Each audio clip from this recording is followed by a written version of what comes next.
Spalted Oak crotch, which is really soft wood. I have I've got this mold here, and I put the plastic in it to conform more so I don't waste as much epoxy. I might even put water behind it. We'll see if I think about that. That way it'll have equal pressure on the inside and outside. I don't know that really matters, but I think the water will help push in the side walls, as long as I don't make it so that it goes up above this line right here.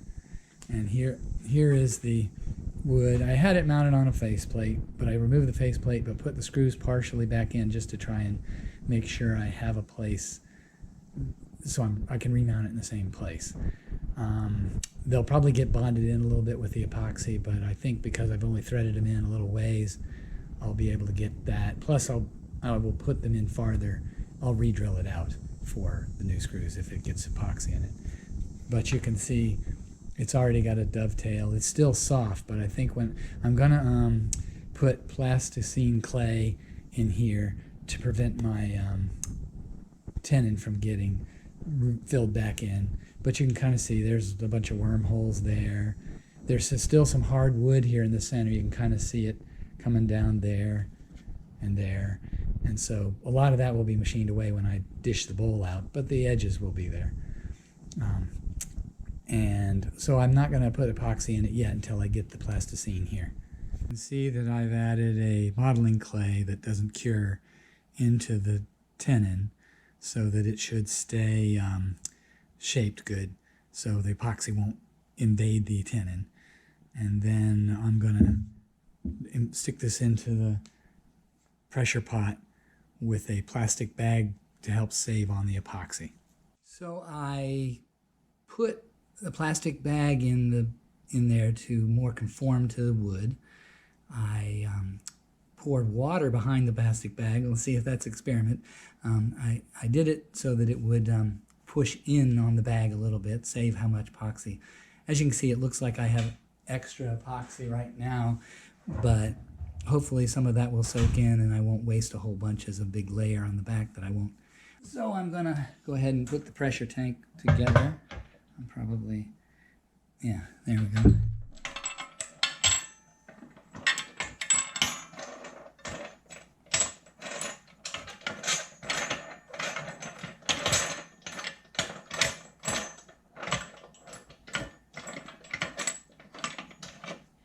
Okay, here's my cast piece.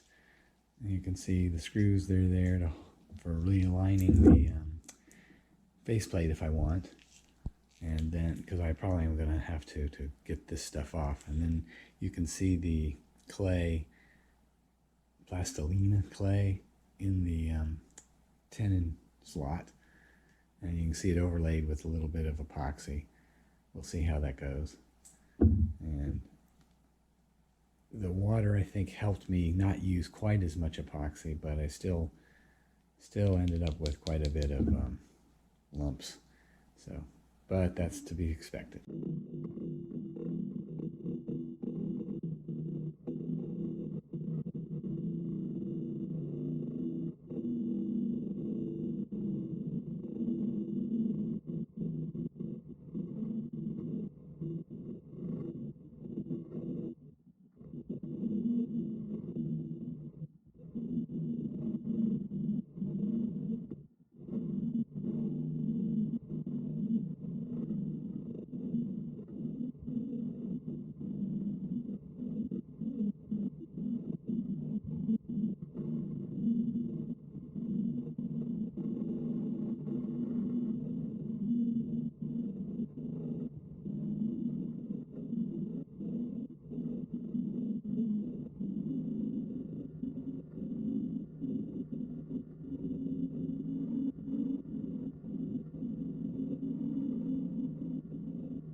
Here's the first coat of finish.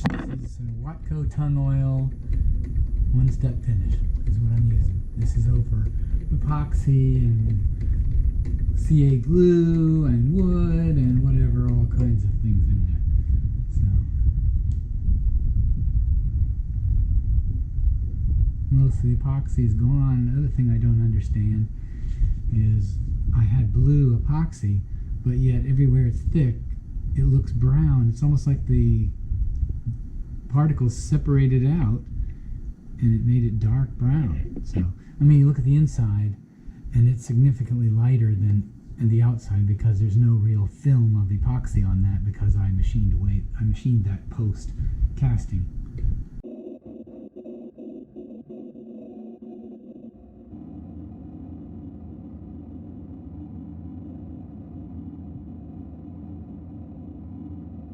Okay, this is the bowl, the finished video of the bowl I made from a very soft wood spalted oak crotch, casting it with a blue epoxy, or blue tinted epoxy.